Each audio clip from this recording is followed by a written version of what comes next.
Welcome, welcome. Fourth and on to victory. We're back. We're back. Man, been a long bye week. I think the last time we came at you guys was Saturday when we watched the Yeah. Nebraska game. Done some film study on them.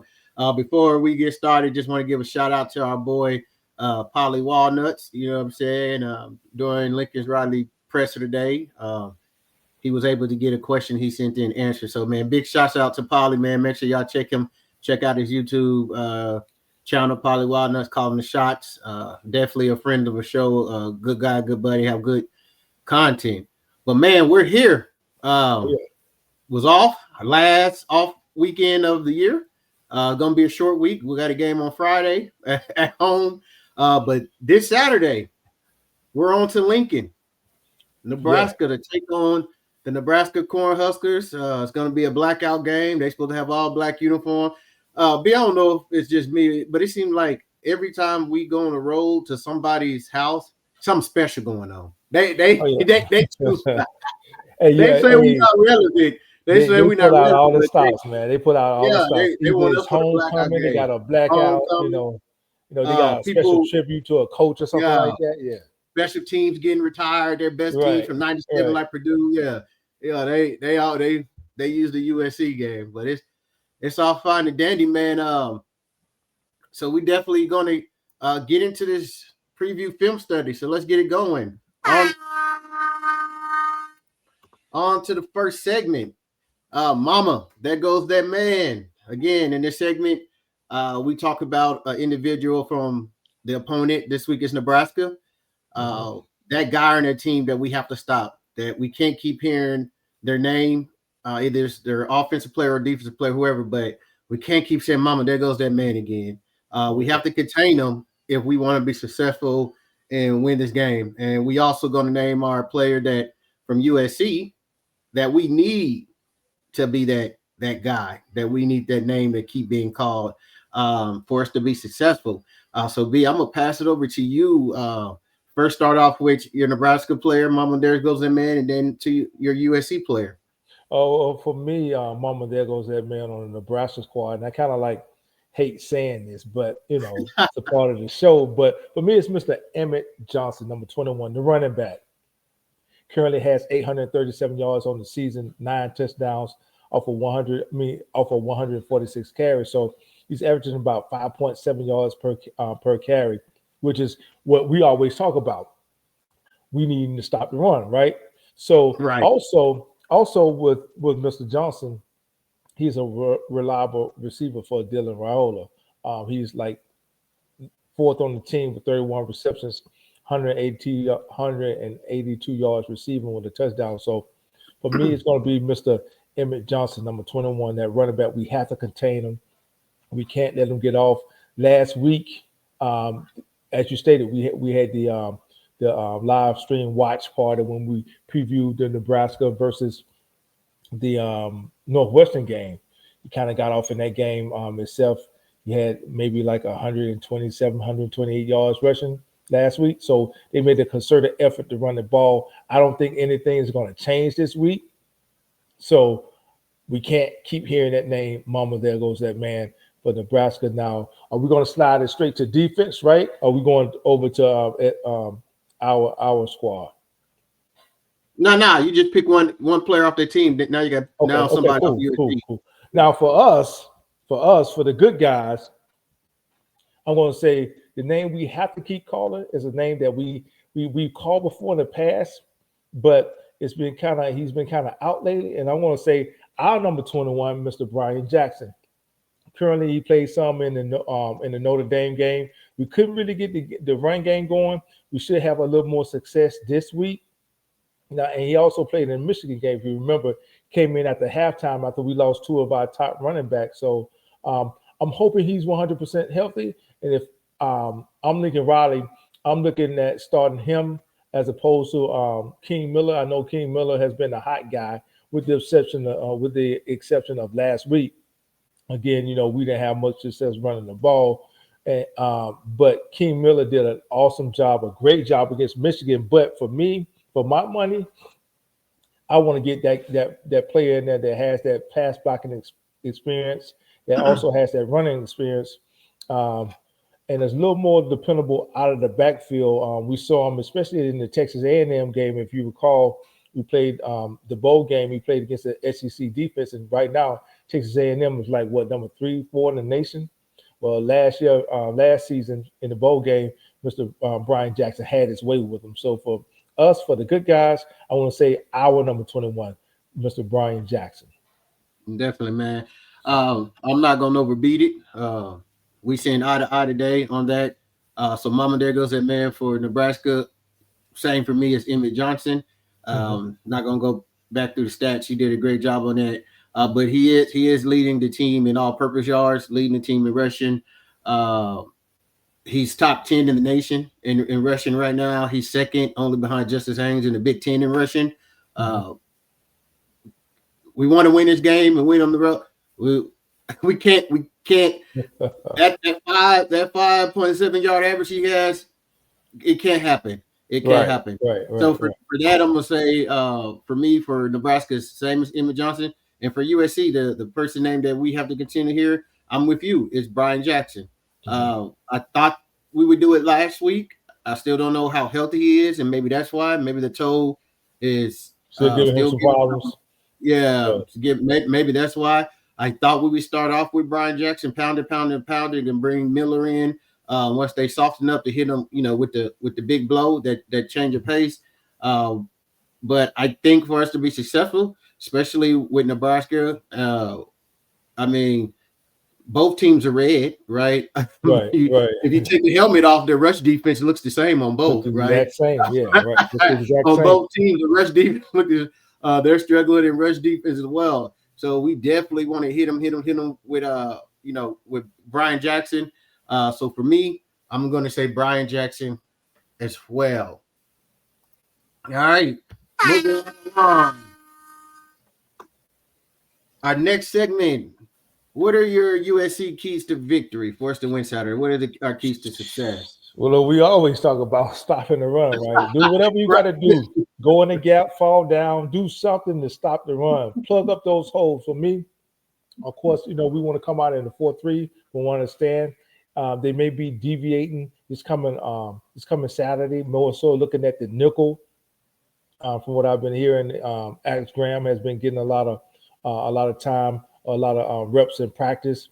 Also, they're looking at moving Kamari Ramsey back to the safety, which is his natural position. But for me, it's that front seven, man, stopping that run. So as we stated in the prior segment, Mama, there goes that man, 5.7 yards to carry from Mr. Emmett Johnson.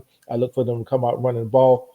So again, put the linebackers in the gaps if you have to. Show blitz early, show blitz often. Run blitz, pass blitz. Just show something other than sitting back and being reactive, especially with our with our linebackers staying gap sound and coming up and attacking those gaps. On offense, for the good guys, for us, back to our balanced approach. We had our most success when we did what? We ran the ball more than we passed it, right? So I'm looking for our offensive line to bounce back against Notre Dame. We didn't have the best game, right? Our offensive line got kind of like pushed off their marks, pushed back into the Jay Marvel's lap. Couldn't open up any holes. I don't know whether or not the wet conditions played a part in it. From what I understand, we got Elijah Page. We got him back. I don't think that we'll have Killian, the center back, Killian O'Connell back, but I do think that Reed has done a serviceable job. So with getting Page back, and I think the fill-in right tackle, I think it was Tobias Raymond. From what I understand, he's going to slide back into that guard position. So that left side of that offensive line should be back to full strength. Right. You're going to be huge again. What's that? That left side to be huge again. Yeah, it's going to be huge again. So I look for Riley to really use their backs and running that ball. So I'm looking for a balanced attack, make them come up, make those substitutes come up, and then you go over the top with who? Mr. Makai Lemon, Mr. Jacoby Lane, and even our tight ends, Walker Lyons. I don't know how healthy Lake McCree is, but if he's healthy, I look for them to get a big dose of Lake McCree. So That's going to be the keys to victory for us. Is to stop the run and to reestablish our run. Hopefully, we'll have more success than we had against Notre Dame. I'm glad you said Makai Lemon name first. No, don't start that. Don't start that. Nah, man. But for me, it's the same thing. Like this game is going to come down to who can run the ball and who can stop the run. It's two defenses that struggle to stop the run, right?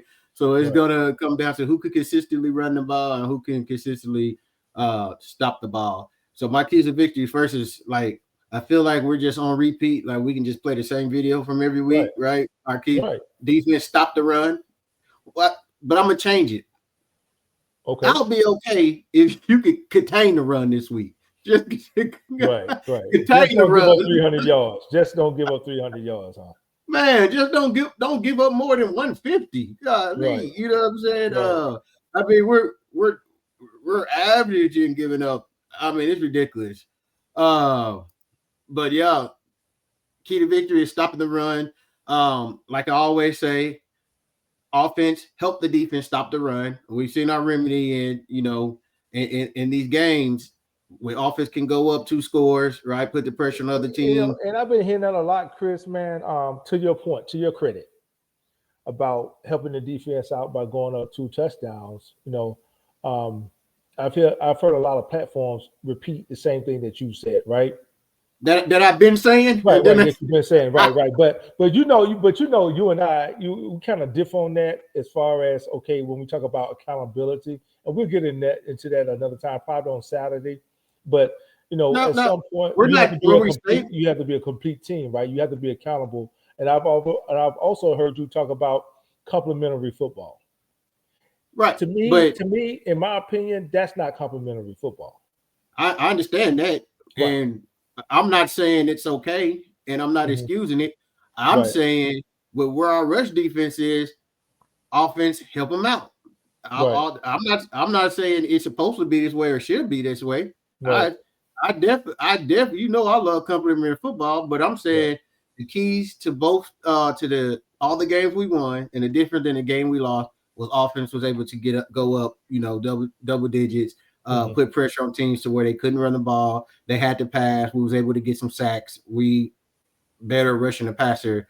Definitely didn't stopping the run. That's just been the keys. And when that didn't happen, those are the games we lost because they was able to consistently stick to running the ball. We couldn't get off the field. So I'm saying offense help your defense out. So my keys is stop the run, offense help the defense out by being able to get up by 2 scores. And the way you get up by 2 scores, keys to victory, offense, no turnovers. Right. We had at least 2 turnovers now ever since we got into man, it go back before that, right?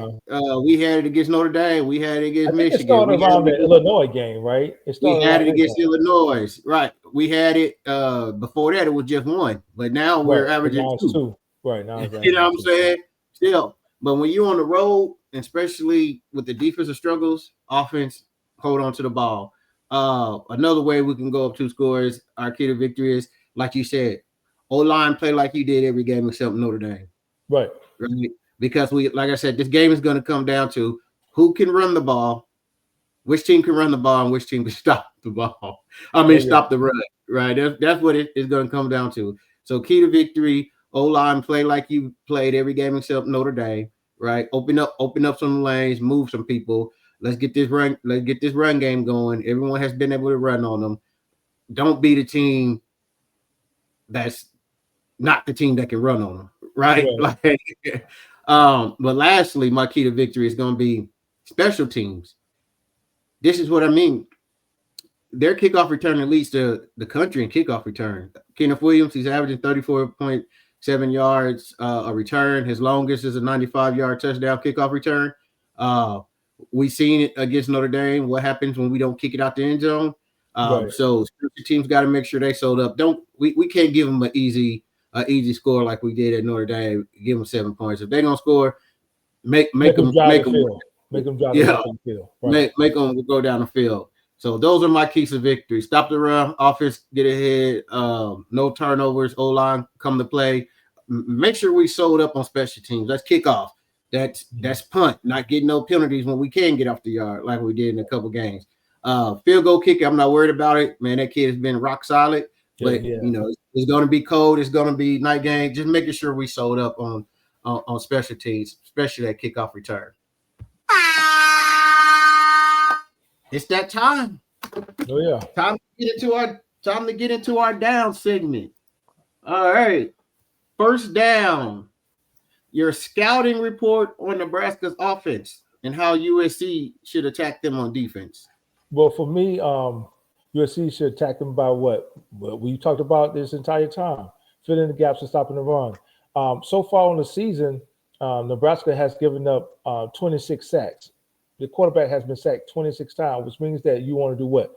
Force them into a passing situation. If we can get them on first down, first or second down, and behind the sticks, now he has to do what? Come out and pass the ball. You and I watched the game on last week. Well, we noticed they lost their started offensive tackle on the right side. So for me, I'm gonna bring pressure, a lot of pressure. I'm gonna show run blitz. I want to make Dylan Raiola throw the ball. Now he is passing the ball on a 72. He does have a 72% completion rate on that. But we've seen through film study and from watching prior games that whenever you rattle him, he will make some ill-advised throws. So for me, I want to stop the run and force Dylan Raiola to throw the ball because that offensive line doesn't hold up well at pass protection. All right. So for me, Nebraska's offense, they're an RPO heavy offense, right? Daniel Holderson is their offensive coordinator. They're RPO heavy. Raiola, his percentage is over 70%. That's because due to that, and they don't pass block very well, they don't throw down the field much, right? Mm-hmm. Everything is quick. They like to run the ball laterally with receivers, jet sweeps, and things like that to get on the edge as well. Their offensive line has been struggling. Last week, their offensive lineman went out. You just preferenced that, right? They have another offensive lineman who had just came back, right? That's still kind of banged up and questionable for Saturday. They have another offensive lineman playing with a broke finger. You know what I mean? And he just got back a couple of weeks ago himself. Like you said, they're giving up 26 sacks. So the key for me is definitely, I don't want to be in no nickel. Like we need to be in 3 linebacker sets. 4-3. Yeah, we need to have the 3 linebackers out there. We need to sell out, stop the run. We don't need to sit back because, like I said, everything that they're not throwing the ball down the field, his percentage is so high because they're dink and dunk, right? Okay. To the running back like a Dak Prescott. Yeah, that's what he's doing this year. Because he can't sit. Look, he ain't got no time for the wide receivers again. Right. So their offense is doing a whole lot of quick stuff, like things designed to get the ball out of his hand quick. Right. So for me, bring those corners up, right? Bring those safeties up.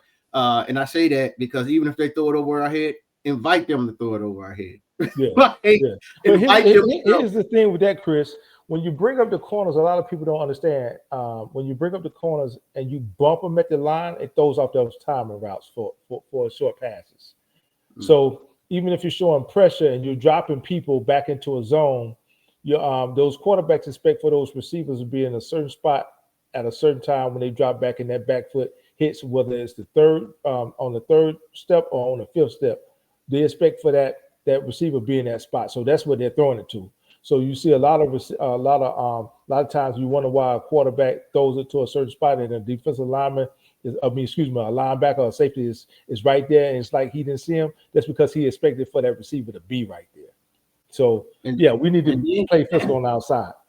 And then since they're such an RPO heavy team, when you go those 3 linebacker sets, it's a little easier than when you have 2 linebackers for them to get in that area, that slant curl route. Right. RPO for the throw. So definitely do that. But my thing is the reason I say invite him to throw because of how bad the offensive line is. And if our defensive line cannot get pressure on this Nebraska offensive line, then we have some big time issues. Oh yeah. So I say invite them to throw because we know where our rush defense is, right? Invite them to throw, because if Dylan Raiola throw 30 to 40 times a game, you're getting 2 interceptions. Oh, you're yeah. gonna get 2 interceptions if he's forced to throw that much. And then if you can pressure him, he's not the most mobile guy, right? He can get out the pocket, but he can get you 3 or 4 and slide. He's not gonna take it to the house. But if you pressure him, I'm not worried about that at all. He's a gunslinger, right? So when you pressure him, he has so much faith in his arm, he think he can make every throw. You could be dangling all on him, you could be doing, and he's still a throw it. We seen it last year when we played him. He's still doing it this year. We seen it all last year, and he'll throw you an interception. So stop the run, go with the 3 linebackers, right? Pressure all day. Right. Pressure all day. Show it. I don't even care about disguising. Pressure all day. Let them know. Invite them to throw. And I definitely say pressure every first down, because Dana Hose, we seen it last week, right? When they were playing Northwestern. Emmett was killing on the ground, and he went away from it. Like in nature, he's a air it out coach. So he has, we know all those coaches have a hard time sticking to the run when it's working. And so, but if you can get a negative play on first down, oh, he throwing. If you can stop him 1 or 2 yards on first down, oh, he coming out throwing, and that just plays right at your hands. So every first down, man, I am bringing the house. All right. On the second down, you're scouting on Notre Dame. You're scouting on Nebraska's defense and how USC should attack them on offense. Balance of post like we've been doing.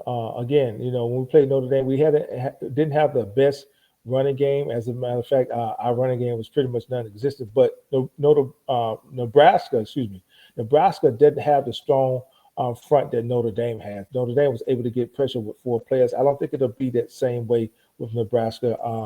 They're they don't have the size along that defensive front. So again, with our starter offensive tackle coming back, Mr. Elijah Page and Tobias Raymond sliding inside, I look for Riley to go right back to that to that ground game. What had him so successful in the earlier part of the season, lead up to that game against Notre Dame. So a balanced attack. I look for us. It depends on time of possession also, but I look for him to run the ball 30 times, pass it 25 times. If you notice, the only time we had to really drop back and pass the ball a lot like that was the last game. Especially when you talk about coming off of a game against Michigan where we asserted our dominance, even though we lost those 2 running backs. What happened?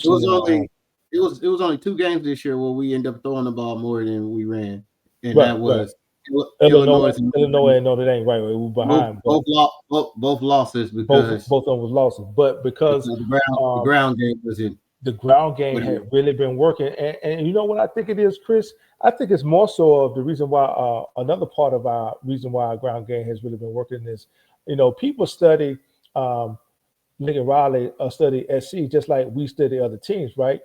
And they always expect for Lincoln Riley to do what he's always done in the past, revert back to throwing the ball. But I will give him credit for this season.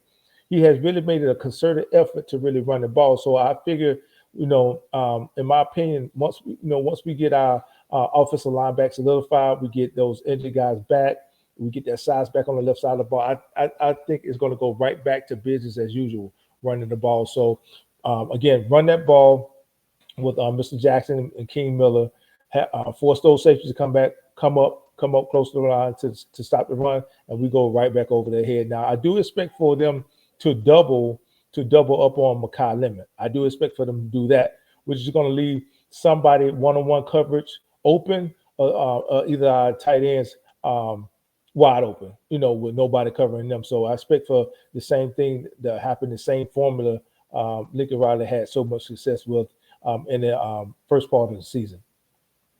Mm-hmm. So my scout report in Nebraska, they primarily run a 3-3-5 defense, right? 3 down, 3 linebackers, 5 defensive backs. Their pass rush, non-existent. They don't get a lot of sacks, so our offensive line should be able to handle them, especially in pass pro. What's crazy about it is they don't get a lot of sacks, but I mean, where they rank in pass defense on the back end, they're they're one of the best teams in the country. A lot of that's due to who they play as well. They haven't just Right, played any elite quarterbacks in offense. Again, men lie, women lie, numbers never lie, but numbers can be misleading. So right, that's one of those stats. They haven't played anyone top tier. They're terrible at running the run, stopping the run. They're terrible at stopping the run. I mean, and primarily it's scheme wise as well because they're running a 3-3-5, right? So if you're right, going with 3 alignment, you know what I mean? Kent, USC, well, we be running at 4-2-5 right. continuously.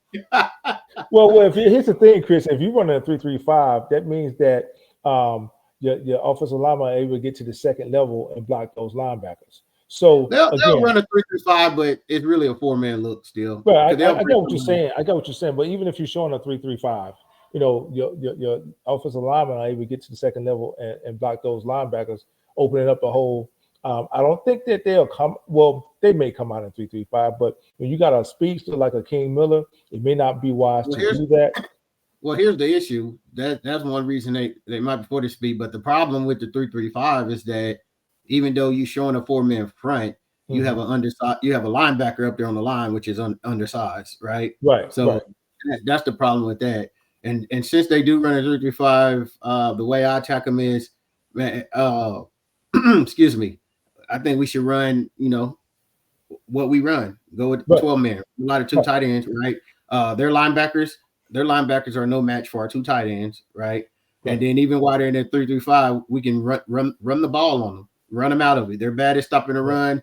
run. Just how he is, run the ball on them, and play action and hit them over the top. It's as simple as that. Like I said, this game going to come down to who can run the ball and who can stop We can the stop the which run. team can run the ball and which team can stop the run. Right. All right. Third down. Expectation for the game and will USC cover? Oh, the spread. We're 6.5 favorite. Favorite. Yes. 6.5 favorite. Yeah. Third, fourth down is yours. You Yeah, go ahead yeah. and start it off. So, man, my expectation for the game is that my expectation and what I'm going to say about covering the spread, two different things. Okay. My expectation for the game is that it's going to be a close game. Um, Neither team plays against the run well, so I don't think it's going to be like a 40-something point game because of the time clock and all that. But I don't think it's going to be many defensive stops, if that makes sense, right? Okay. So I think it's going to be a close game. Come down to one of those where a couple of plays is going to make the difference. A special team play, a turnover at the wrong time. Like I think it's going to be a one possession game, but do we cover? The reason I'm going to say we do cover is because if it's a close game, I don't like it. I don't like a close game in Lincoln in a blackout at night for us. Right. And my keys to us winning is for the offense to hop out and go ahead double digits. So in order for man, I'm just be honest. No, I ain't gonna even say it just because that's what I hope it happens, but I don't think we cover. I think this is one of those Think it's a um field goal game? Last I possession? would say I say like 4 points where we have opportunity to kick a field goal at the end of the game, but we score a touchdown and we end up by like 4. You know what I'm saying? Hmm. Uh, so it definitely gonna be a one position game. I don't. I mean, because with our traveling road woes, right? Like I Right. always say, there's two things that travel, right? For a football team, if you got it, you can travel and go in any place and win. That's a run game and a defense. And as you look at both games we lost on the road, the run game wasn't what it was at home. Defense was what it was at home, and it was just the defense. And so I just I hope I'm wrong, but You know I don't what, think we Chris? cover. I don't think we cover. I I will think say we this. win. We win, but we don't win by more than 6.5. I'll say this. I feel better about this game than I did about the Notre Dame game. you always say it's two things you pack when you go on the road, especially in a hostile environment like this at night in Lincoln, Nebraska, where it's cold. You pack a run game and you pack a defense. But for me, I'm going to say is the third element to this. You also pack an attitude. The difference between those losses that we had on the road and the wins we got in the college was the attitude. That Michigan game, I wish I could pour something into them to make them just, something that I would say was something that they could drink in order to get them to replicate the attitude. Sure, we wasn't too good at stopping the road at home against Michigan, but they played with so much attitude. They got sacks. They got pressure on the quarterback. They got a bunch of TFLs. They put a running back out. They hurt the quarterback, but they played with attitude. So if we could take care of the ball, we don't have any turnovers again. I know it's going to be a night game, and I hate playing at night in places like that, college towns like that, Notre Dame, It's going to be like Nebraska, 40 degrees. Eugene. Yeah, it's going to be 35 degrees. So that ball is going to be somewhat heavy, and it's going to be hard. So again, we're going to have to lean on the run, but most of all, we're going to have to protect the ball. We can't have any turnovers from our running backs, from our tight ends, from our receivers. So I want to say this: if we can protect the ball, I say we cover. But if we have a turnover here, a turnover there, I think it's going to come down to a last position type game. And again, we're on the road. We're in Nebraska. I would much rather prefer it be a daytime game to where it's a little warmer. But we're gonna be in some games where we have inclement weather, and they're gonna have to learn how to play in it. So for me, they're gonna have to pack a run game. They're gonna have to pack a defense, but most importantly, they'll have to pack an attitude. So I'm not gonna let you get away with that because you can't say both. You can't give a what if statement. You got so do we cover? You can't give a what if statement. So do we cover? I can't decide whether or not they protect they fumble the ball either though. I have no control over that. You can't give a what if statement. So I tell you what. I say we cover. Okay. I say we cover. Yeah. Hey, at least one of us will be right this week because we both said right. And you ain't never right. right. Well, we've been a big right. So at least one of us will be right this time. Right. All right.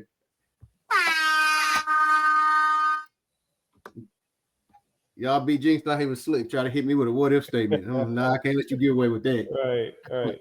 All right, fourth down. USC offense and defensive impact player for the game on Saturday. Who you think is going to be the impact player? You got four. For me, defensively, I'm gonna go with Eric Gentry. For the simple fact that these are the type of games that he can excel in. Of course, we got to stop the run, but they like to throw to the running backs and tight ends out the backfields and things like that. They like to run, like I said, side to side runs, sweeps and stuff with running backs and wide receivers. And he has, these are his type of games where he can use his speed and athleticism, right? We've seen him do it against Purdue, Michigan State when they tried these type of things. So I think this is one of those games where we see Eric Gentry take back over as the leading tackler. I expect to see, a couple for loss. And like I said, they might not even be on a running back. I mean, not on a run play, but what I'm saying, in the backfield on screens and things like that, as we see him do. Because we're going to see a lot of that with them wanting to get the ball out of Raul hand real fast. So I'm going with Eric Gentry. Offensively, I'm going with King Miller because I'm thinking that Jackson maybe is a little better, and Jackson's going to start and pound, right, against that soft run defense of theirs that have struggles stopping the run, and King Miller's going to come in like he's done all year when he come in relief when other backs get the body blow. He come in fresh and he get a seam and he's out the door. So I'm going to go with Gentry and King Miller. All right, for me, I'm going to stay in the backfield, but it's going to be the different back. It's going to be Mr. Brian Jackson. Hopefully with the bye week, his turf toe has healed up. Again, we got that offensive line. I think that he should be starter. He should be the starter, considering that he has experience, especially in pass pro, but he's been there before. So we need that bigger back to run between the tackles. So I look for a heavy dose of the run game, especially in an element like this where, you're going to have a rocking stadium. The weather's going to be cold, and I don't think Lincoln Riley wants to put the ball in the air too much at night. It's easier. It's softer. It's easier to just hand the ball off than to throw it, and the receiver's trying to catch almost like a brick out there. So I'm going to say Mr. Brian Jackson. On defense, I want to say Mr. Devin Tompkins.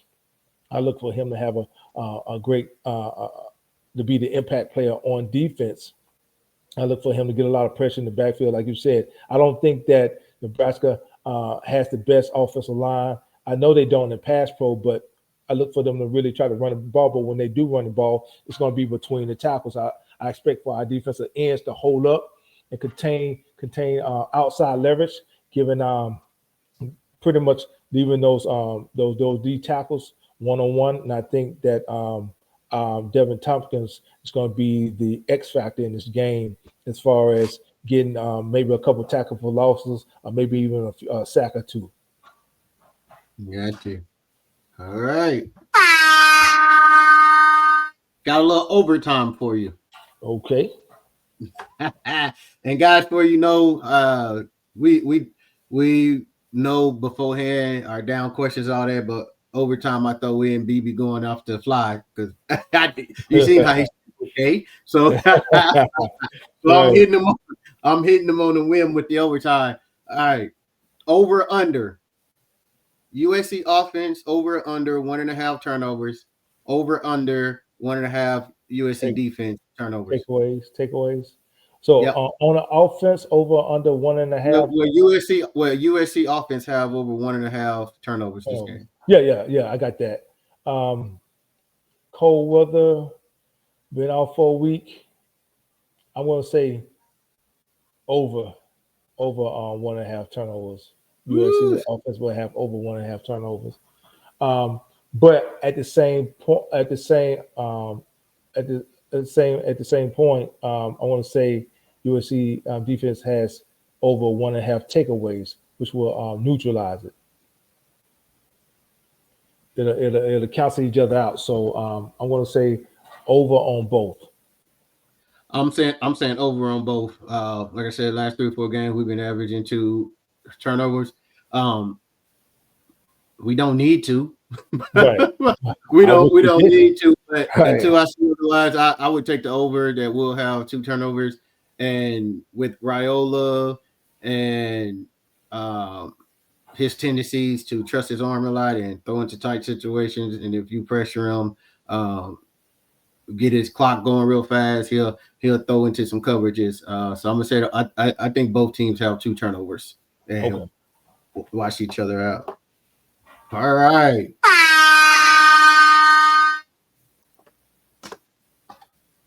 Well, now we're on to it. Job's not done.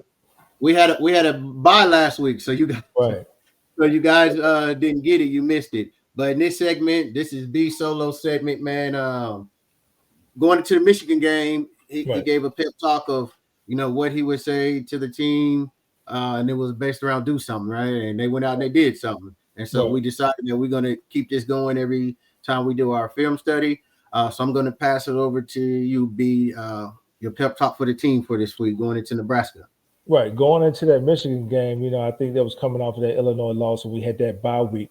And my driving message, my driving force to the team was to do something about it.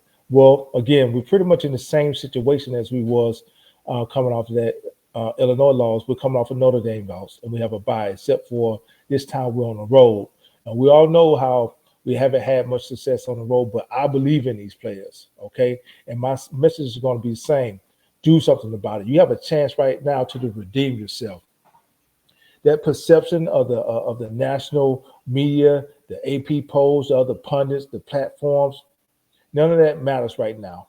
The rest of the season right now is in your hands. You control it, all right? And it's depending on the guys, your brothers that's beside you, all right? So my driving message is going to be what? To continue to do something about it. You can play physical, you can be passive, but one thing you can't do in a win or loss is to give up. Don't give up on any play, any situation. Do something about it. Again, if the perception is that you're soft and you're weak, Do something about it. Somebody hit you in the face and the face mask, don't look around at the referee. Don't look around at the coach. Do something about it. Physicality is a mindset, right? When you talk about confidence, when you talk about swagger, all of that is mindset. That's nothing tangible that anybody can, that can put into your hands, right?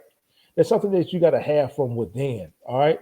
So if your manhood is being questioned, if how soft is being questioned, the only way you can do, the only way you can stop that narrative is to show people, is to shut them up. How do you shut them up? You do something about it. So I want to see them physical this week, this Saturday. I don't care how cold it is out there. It's cold for the other team too, right? So I want to see them being physical at the point of attack. I want to see them being physical, opening up the holes. I want to see them physical along the lines, along the trenches, along that offensive and defensive line. I want to see them being physical on the outside. The only way that you're going to be able to change another person's perception about you is to do something about it. You got to be about action. Again, for the last time, I'm going to tell you guys, look, this country, the media, these different sports platforms, they respect winners. Winners get respected. No more will you hear anybody applaud a moral victory. Participation trophies ended in Pee-wee. All right. Nobody's going to pat you on the back. You're going to get some negative comments, and rightfully so, if you're not playing up to par. If we didn't believe in you, we wouldn't expect that interview. You wouldn't see us get upset. You wouldn't see us get disturbed or angry at you if we didn't believe you. But because we do believe in you, these are our expectations, and you should expect to win also. So again, my same motto is for you to do something about it. Yes, sir. Man, like I said, the Michigan game, I don't know if they heard it or they watched it, but it seemed like it. So hopefully it makes its way to LA. They get it. Oh, We yeah, come out, most definitely. go to Nebraska, and do something about it. Appreciate it, B.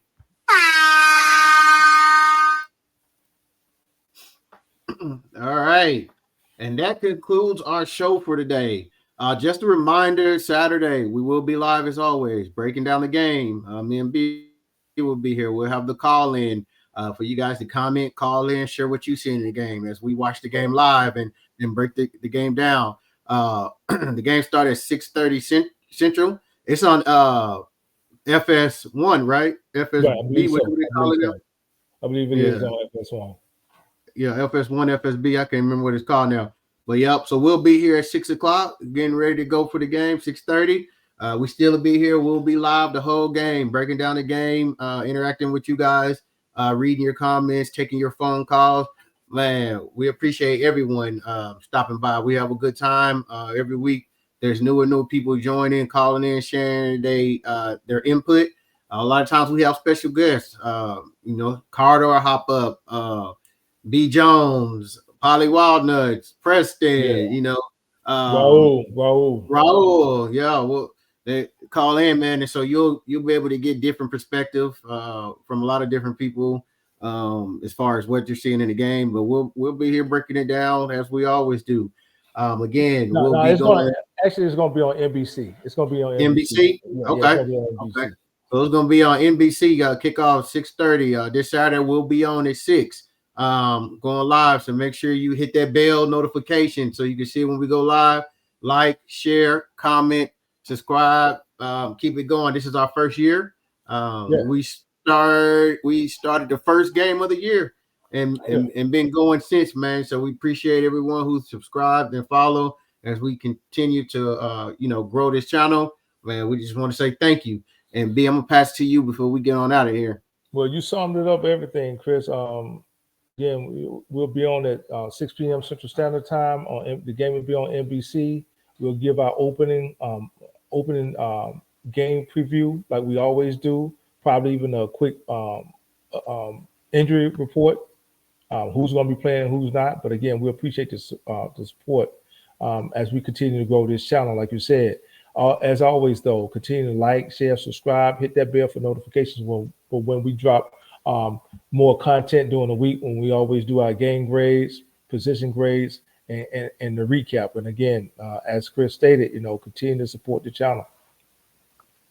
All right, man. We appreciate everybody. Man, make sure you watch this video, you hit the like button, comment, keep the conversation going. Hey, we not offended. We want I can't even remember his name. There's one guy that gives us a hard time, but I be wanting him to call in and talk to us. I Yeah, just can't remember I can't remember his name. But you know who you are, man. Join yeah, us on Saturday and call in sometime, man. most definitely. We even appreciate your comments. You don't have to agree with us. That's part of Yeah, life, right? We could agree to right. disagree. Everyone has different viewpoints. But I'm gonna just say now we're not scared of Nebraska. We just talking to Right, Phil right. before he say it, before he We, come out and well, we give our honest opinion, and this is what you're going to get. We can't speak for any other channel, but whenever USC does well, we applaud them. But whenever they do bad, we make sure that we point them out. We don't call out any names, any player's name, but you know we call them out as well. So you're not going to get everything. Is going to be it's going to be biased. Our opinions are not going to be biased. We're going to you give the honest truth over here. all we can do is go by what the film show. Oh yeah, The film shows what it shows, and that's what we see. But again, appreciate everybody. Can't wait to see you guys Saturday. Make sure you tune in 6 o'clock Central Time for us to go live for the USC Trojans versus the Nebraska Cornhuskers game. We will be here. Have your comments ready. Be ready to call in, and we're gonna break this game down and cheer on our USC Trojans to victory. But for now, that's all we have. So until later on, as always, fight on, fight on. fight on.